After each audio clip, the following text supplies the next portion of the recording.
Espacio patrocinado por Igualatorio Cantabria. 942 22 96 00.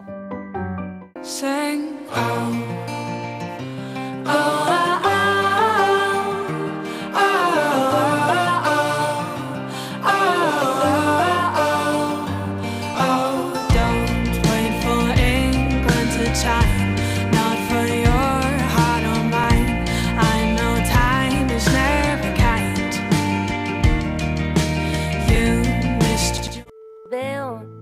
caen de mi piel trocitos de camada. 6 años han pasado ya desde que empezamos Comprometidos. 6 años en los que hemos reído, nos hemos emocionado, pero sobre todo 6 años en los que hemos aprendido mucho de cada uno de nuestros protagonistas. Rotan, dejando al descubierto la otra con más brillo. En nuestro día a día tratamos con situaciones y testimonios muy duros, pero por suerte hay mucha gente que quiere terminar con ellas y a través de su compromiso de lucha hacer del mundo un lugar más justo para todos.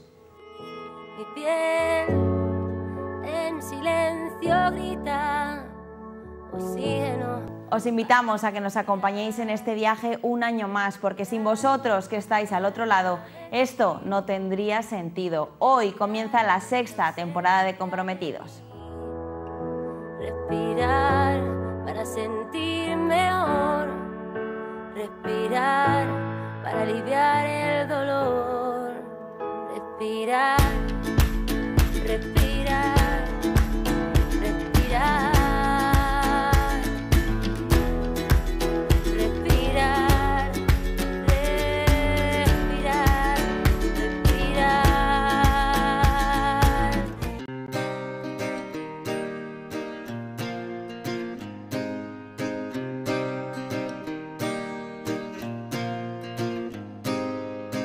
Run away, away with me. Lost souls in revelry. Del 25 al 29 de julio se celebró en la Universidad Internacional Menéndez Pelayo el seminario Ciberbullying y Adolescencia, la responsabilidad educativa en la era digital. Curso dirigido por el doctor en Filosofía y Ciencia de la Educación Agustín Domingo Moratalla y por el doctor en Comunicación Isidro Catela Marcos.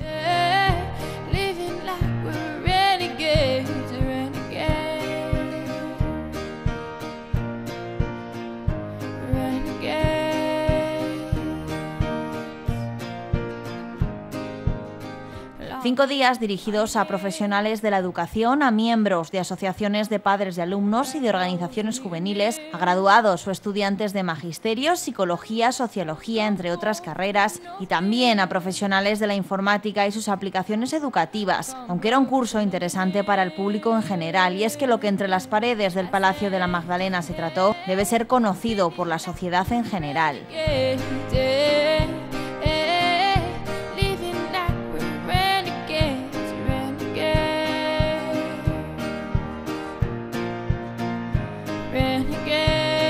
Nuestro aprendizaje sobre el tema comenzó con la charla con uno de los directores del curso, Agustín Domingo Moratalla. Hace 2 años publicó el libro Educación y redes sociales. Plantea el problema de recuperar la autoridad de los padres y de los profesores en un contexto educativo. Un problema fundamental desde el punto de vista educativo, que es el problema de la autoridad del profesor y la autoridad del padre en un contexto educativo.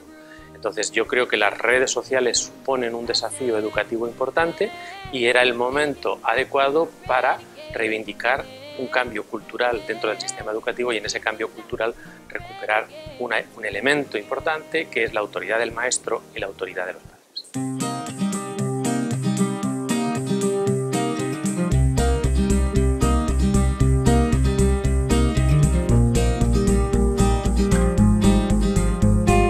Moratalla hace referencia a un nuevo cerebro juvenil, una nueva forma de entender su cabeza. El nuevo cerebro juvenil es una forma de entender la cabeza del joven, es una forma de entender el cerebro fundamentalmente del adolescente, que no se parece en nada al cerebro anterior de quienes hicimos el bachillerato, el COU o la EGB, tampoco se parece en nada al cerebro de quienes hicieron la LOCSE, porque el nuevo cerebro, podríamos decir, es un cerebro conformado digitalmente.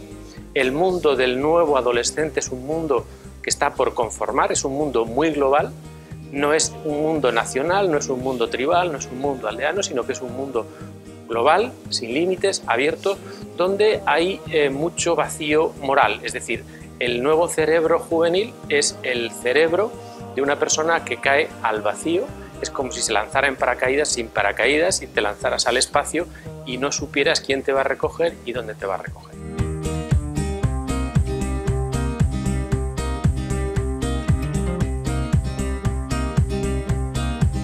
Ese cerebro, hay, podríamos decir, estructuras por conformarse, hay estructuras, podríamos decir, por recibir ese tipo de cerebro, y lo que podríamos llamar los lóbulos cerebrales y la estructura del cerebro ya no se va a cuajar o conformar de la misma forma que el cerebro de la generación de hace 20 o 40 años. I'm friends with the monsters under my bed. Get along with the voices inside of my head. You're trying to save me. Stop holding your breath. And you think I'm crazy, yeah, you think I'm crazy.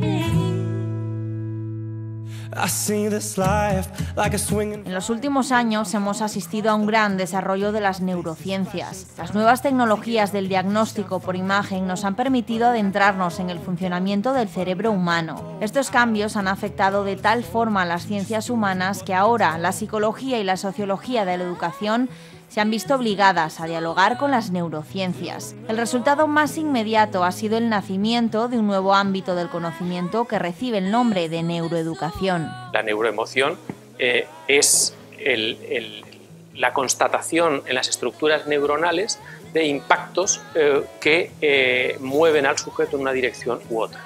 Es decir, no es la razón, no es el entendimiento, sino es, podríamos decir, una actitud impulsiva, es decir, en qué medida muchas veces el nuevo cerebro juvenil se mueve atendiendo solo a factores primarios, atendiendo a factores puramente emocionales y falta reflexión, falta sensibilidad, falta capacidad de juicio, y la neuroeducación, las cuestiones de neuroeducación lo que intentan es ver, analizar cómo funciona el cerebro juvenil o cualquier tipo de cerebro, en este caso el cerebro juvenil, para conformar, para proporcionar criterios, para hacer ver que la emoción no nos tiene que llevar a funcionar en clave estímulo-respuesta, en clave mecánica, sino que la mente del joven es mucho más importante que el cerebro del joven.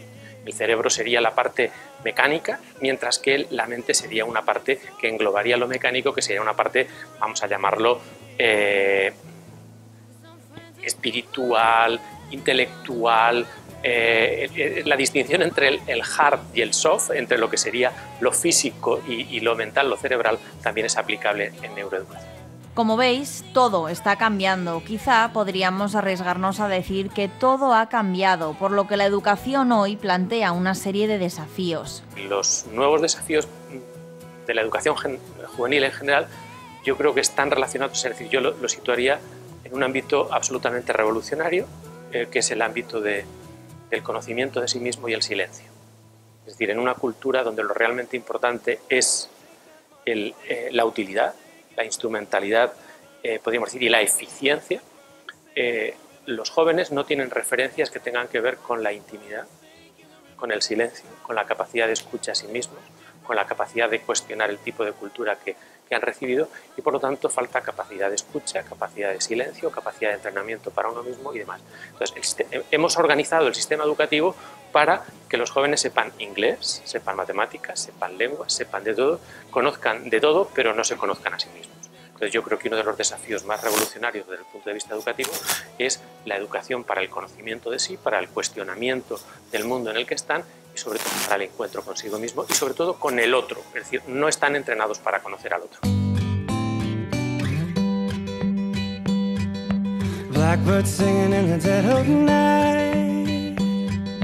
Take these broken wings and love. Para poner todo esto en práctica y dicho de una manera coloquial, tenemos que hacer ver a los jóvenes que su ombligo no es el único ombligo del mundo y que el tú es más importante que el yo.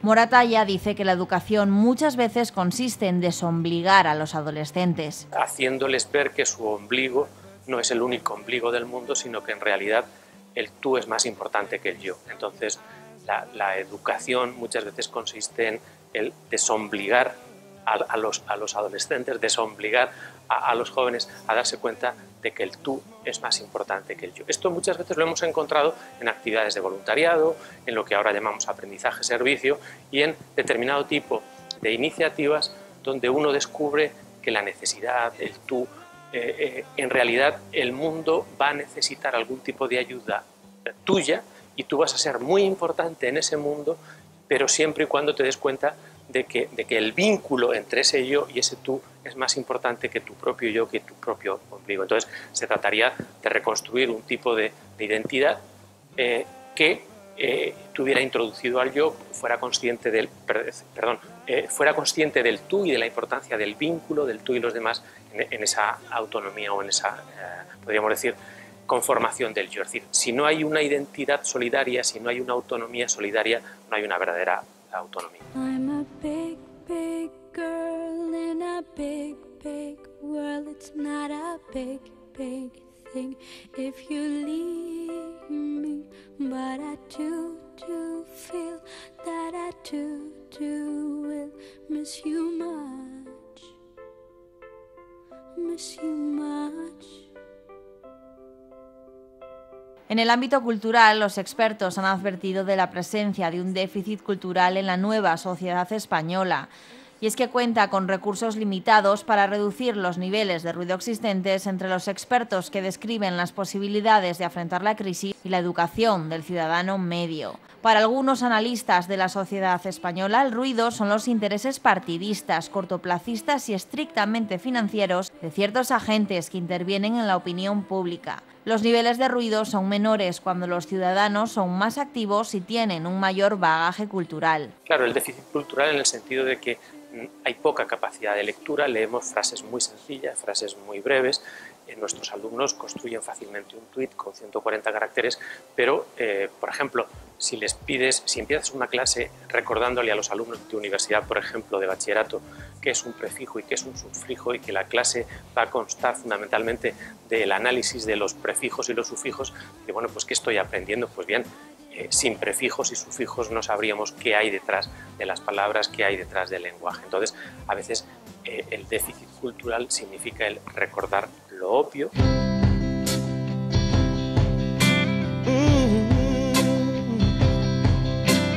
Yesterday, all my troubles seem so far away. Now I need a place to hide away. El ciberbullying es una forma de bullying, término que escuchamos muy a menudo en los últimos años. El ciberbullying es una forma de acoso. El ciberbullying es una forma de bullying y el bullying es el término inglés para hablar de acoso. Hay una víctima y hay un victimario, hay un agredido y hay un agresor. Pero no hay solo una persona que agrede y otra persona que es agredida, sino que hay alguien que observa. En el bullying había una comunidad educativa, un grupo de iguales que en el recreo veían cómo un compañero le pegaba una paliza a otro. El ciberbullying sitúa ese acoso en las redes. Ahora, cuando alguien joven, un adolescente, en un aseo, proporciona una paliza o da un golpe o abusa o infringe un daño a un compañero, en realidad lo importante no es esa tríada donde hay alguien que agrede, un joven que agrede y otro que es agredido, sino que la comunidad de observadores es una comunidad global donde las redes, las tecnologías de la información y la comunicación hacen que esa agresión sea lo que llamamos hoy viral. Esa agresión no se hace solo para hacer daño a ese compañero, se hace también, ¿para qué? Para ser vista. Si no, tú no puedes presumir ante los 48.000 que están viendo esa paliza, que no eres nadie. Es decir, es una forma de demostrar a los demás que en realidad tú eres alguien y eres, podríamos decir, el líder, o puedes tener madera de líder para ello. Entonces, cuando hablamos de ciberbullying, estamos hablando de ese daño que se infringe, que puede ser fundamentalmente con la utilización de recursos tecnológicos, es decir, redes sociales, cualquier tipo de redes sociales, instrumentos o aparatos por los cuales se multiplica el daño. Entonces, la multiplicación del daño no es la multiplicación de la víctima, sino la espectacularización de lo que podría ser ese daño. Y ahí hay un problema muy importante, y es a veces el anonimato, la despersonalización. Es decir, al multiplicarse, al aparecer en las redes, uno como que el que lo ve perdiera sensibilidad respecto al efecto multiplicador del daño. Entonces, esto educativamente está planteando numerosos problemas, está planteando a los padres, a los maestros y a la comunidad educativa numerosos desafíos, pero incluso también a las fuerzas y cuerpos de seguridad del Estado, porque nos preguntamos también pues quién hay detrás de las empresas de telefonía, quién hay detrás de las redes, para poder permitir o no permitir, autorizar o no autorizar, por qué tenemos tanto problema en Google, en Twitter, en Facebook, para poder decir este contenido no es apropiado. ¿Quién determina si este contenido es apropiado o no? Y aquí la frontera entre lo que podríamos llamar lo legal y lo moral no siempre está claro. La policía va a ir a aquello que es claramente un delito, pero aquello que es inadecuado, ¿quién lo determina? For all the times that you rain on my parade, and all the clubs you get in using my name, you think you broke my heart, oh girl, for goodness sake. You think I'm crying on my own, well I ain't, and I didn't wanna write a song. No podemos decir, bueno, pues las agresiones, toda la vida ha habido agresiones. No, es que las agresiones ahora tienen un efecto multiplicador, son agresiones virales, se convierten en espectáculo. Pero claro, la cuestión es, a veces la frontera entre un tortazo y una agresión no siempre está clara, porque las agresiones se hacen con esa intencionalidad de ser publicadas, de convertirse en virales y espectacularizarse para que la identidad de ese adolescente o la identidad de ese joven en realidad sea resaltada, porque nadie quiere a ese chico, nadie le ha prestado atención a ese adolescente, y la forma de que le presten atención es que aparezca grabado y que sea viral el vídeo que se ha hecho. You should go and love yourself. And if you think that I'm still holding on to something, you should go and love yourself. When you told me that you hated my friends, the only problem was with you and not them. El papel de la familia es clave en esta situación. Y sobre todo, si el papel de la familia en la infancia es clave, en la adolescencia no podemos pensar que el papel de la familia es menor que en la infancia. ¿Por qué? Pues porque en la adolescencia muchas veces pensamos que como los hijos ya son casi mayores y como tienen cierta madurez, no hay que estar detrás de ellos, no hay que acompañarlos. Entonces creo que es muy importante asumir el papel de lo que podríamos llamar una familia madura, donde el acompañamiento, el estar detrás de los hijos es algo que tiene que hacerse siempre con carácter incondicional. Es decir, el padre democrático que entiende que su hijo es un colega no nos vale para educar ante el ciberacoso. Necesitamos un padre que ejerce de padre. Cuando digo un padre estoy hablando de una familia en general, unos padres que ejercen de padres, pero también es verdad que el ejercer de padres significa establecer límites, establecer controles, establecer reglas de juego y no tener miedo a establecer esos límites, esos controles y esas reglas de juego. Yo recuerdo hace unos años que yo no quería decir que en algún momento de la educación de mis hijas pues yo retiré el cable del módem para que no pudieran tener acceso, pero cuando hace 3 meses en una charla un comisario de policía me dijo que él aconsejaba en las charlas a padres retirar el módem, llevarse el módem y retirar el cable, yo dije, no he sido el único que ha hecho este consejo. ¿Cuál es el problema? Pues si no pirateamos, es decir, si nuestros hijos no tienen acceso al wifi de nuestra casa, pues probablemente en el parque municipal tengan acceso gratuito, es probable que en el colegio tengan acceso gratuito, y uno de los problemas fundamentales es si entre los padres, los profesores y la comunidad no hay pautas educativas coordinadas. Yo no puedo decir a mis hijos en casa no hay wifi y el cole exigirle que tengan acceso libre a Internet para hacer las tareas del colegio.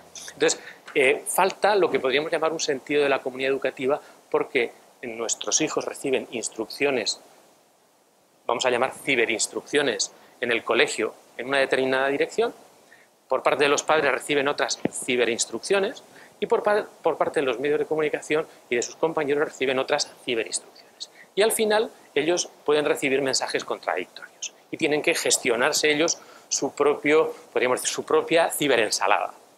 De tal forma que nos vamos a encontrar ante un problema si los padres no estamos ahí estableciendo límites, estableciendo criterios, porque a determinadas ideas, a determinadas edades, estos criterios y estos límites son determinantes. Sin ellos la identidad no tiene referencias.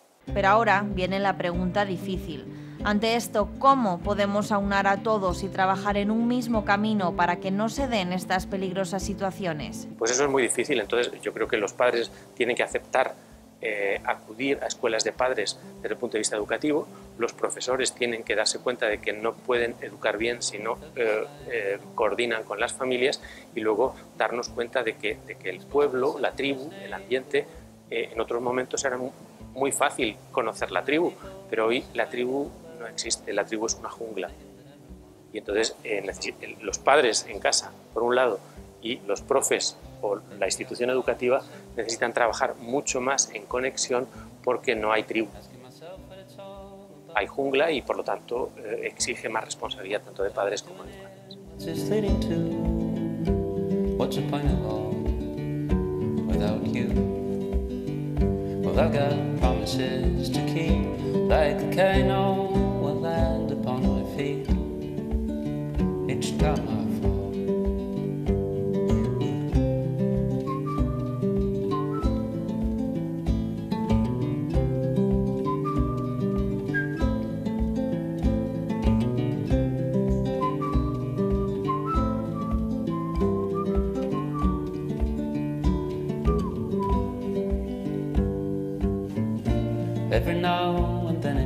Ante este nuevo horizonte educativo, este profesor ofrece una serie de consejos, de pautas para las familias, y entre ellas hace mención a lo que define como cultura de dormitorio y que, por cierto, pide evitar que se produzca. En algún momento pido que se evite la cultura del dormitorio. Entonces, a veces, para poder ver un partido tranquilamente en casa, le damos un iPad a nuestros hijos y los tenemos chantajeados emocionalmente. Es decir, le hemos dado el móvil, le hemos dado el iPad, le hemos puesto el ordenador en su habitación y nos han dejado en paz, nos han dejado tranquilos, y por lo tanto ya podemos hacer lo que nosotros queremos.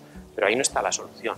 Entonces, los adolescentes hoy tienden a encerrarse en su habitación y tienden a tener su propio ordenador, su propia pantalla. No sabemos si duermen, si no duermen, si están conectados, si no están conectados, desconocemos sus contraseñas. Es decir, no hemos establecido con ellos las reglas de uso del ordenador en casa o en su habitación. Y entonces ahí se van a plantear problemas psicológicos muy importantes. Entonces tenemos que prevenir ese tipo de problemas que se están planteando, intentando hablar sobre el tema, gestionar con ellos el uso de las redes y ver, podríamos decir, en qué medida les afecta pues, la conexión, la hiperconexión, la hiperactividad y demás. Y luego gestionar con ellos algo que es importante, es decir, buscar con ellos momentos de silencio, momentos de encuentro, enseñarles que se puede vivir sin conexión. Pero ¿cómo vamos a enseñar a nuestros hijos a vivir sin conexiones a Internet si los propios padres no podemos estar sin ellas? Crear hábitos de desconexión. En este tipo de planteamientos yo planteo la necesidad de desconectarte. Me desconecto, luego existo. Si la modernidad empezó cuando Descartes hablaba de pienso, luego existo, yo creo que hoy es clave, me desconecto, luego existo. Entonces, el educar en esa desconexión, que no es vivir sin la conexión, sino el darse cuenta de que no nos tiene que dominar la conexión ni las tecnologías, sino nosotros dominarla ella. Entonces, ese arte de poder desconectarnos y establecer límites con respecto a la conexión es importante. Otra cuestión clave que Moratalla señala y que no nos damos cuenta es que los jóvenes de hoy tienen miedo a no ser nadie. El móvil es lo que les hace superpoderosos. Un crío que tarda en tener un móvil en clase, pues entre la pandilla es un inútil, es un analfabeto, incluso es un idiota. Pero claro, hay que decirles a nuestros hijos, en realidad todo lo contrario, es decir, probablemente en la medida en que tú te introduces en las redes, tienes un móvil y accedes, en realidad tienes superpoderes con respecto a ti que no tienen los demás. Entonces, esto es clave. El hacer ver, el descubrir que cuando hablamos con adolescentes y cuando hablamos de jóvenes, es decir, el poder y la identidad y el crecimiento no viene por el número de programas, por el número de aplicaciones o por la temprana edad a la cual hemos tenido el móvil. Entonces, no hay que tener miedo en las clases y en los grupos a que nuestros hijos tarden en acceder a las nuevas tecnologías y tarden a tener un móvil. Un padre no tiene por qué ridiculizarse o avergonzarse de que su hijo con 12 años no haya tenido todavía móvil. Y nuestros hijos no tienen por qué avergonzarse de que el hecho de que todos lo tengan y ellos no lo tengan. Entonces, esa gestión de la diferencia es muy importante.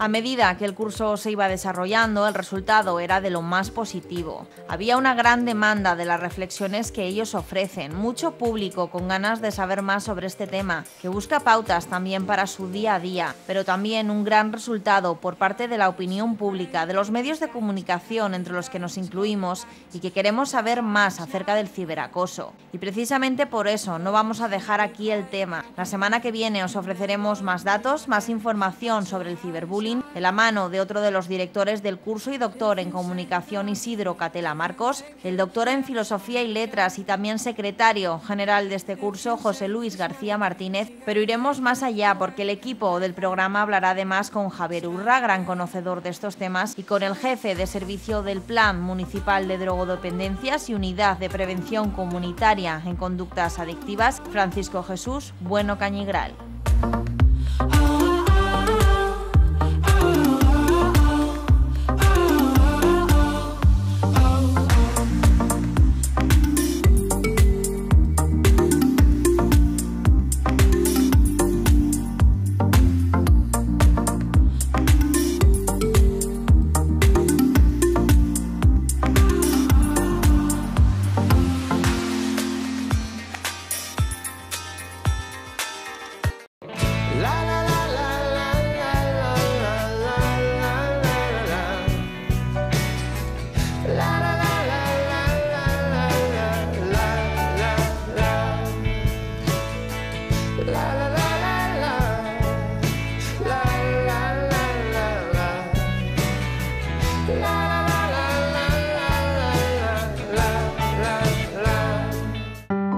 Espacio patrocinado por Igualatorio Cantabria.